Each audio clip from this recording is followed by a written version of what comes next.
Hi everyone, welcome to Eckhart Yoga. My name is Esther and I'd like to talk you through a downward facing dog today because it's practiced so much this pose, it's worth to do it right. And it's also a wonderful pose, it's a mild inversion, it strengthens the whole upper body and your core and everything. So yeah, worth to get it right. So place your hands down underneath your shoulders and check that the creases of the wrists are aligned with the front of the mat. You spread your fingers, not overly wide, but just spread them, so there's a nice foundation to lift up. And your hands are maybe sort of little outer shoulder apart, more or less. Then tuck your toes under, and we're going to lift up from the core, so you're going to pull the lower belly in, up and back, and come up from there, so you're also strengthening your core every time you come into a downward facing dog pose. So you're going to press the inner edges of your hands down, index finger, thumbs mostly, and lift from the core up into a downward facing dog pose. Okay. So in downward facing dog, most people need to keep their knees bent, especially in the beginning, just to get a long spine, a straight spine. So keep the knees bent for now. Pressing the inner edges of your hands down, taking your inner shoulders back and down, yeah?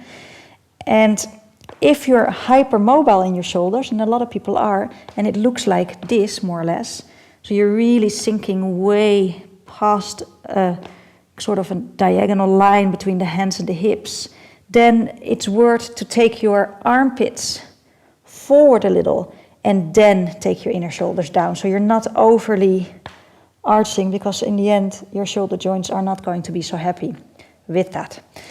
So we're not looking to go down as far as possible. Yes, if you're stiff, you're looking to go down as far as possible. Yeah, but if you're hypermobile, you're actually trying to control that a little by lifting the armpits forward and then taking the inner shoulders down, pressing the inner edges down. Then if your spine is long, by all means, begin to straighten the legs. If the spine is not long and it's rounded, keep the knees bent and keep lifting your bum up.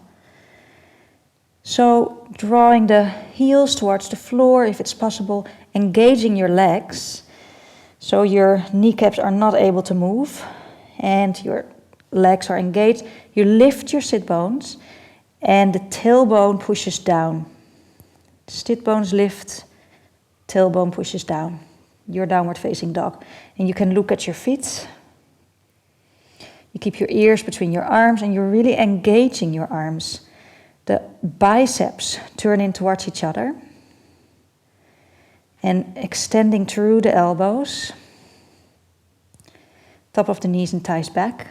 And this is your downward facing dog pose. And you can stay here for a minute or longer to build up.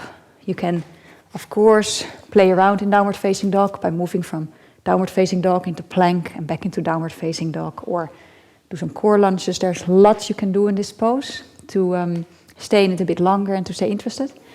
Just remember, when the back rounds, to keep the knees bent and keep lifting the sit bones up, because you want to pose with the back nice and straight. And for as long as it's necessary, and that's okay. And the knees never need to touch the floor. It also depends on bone structure, whether you can or not. So don't make yourself sweat if you cannot. You know, it can just be the way you're built.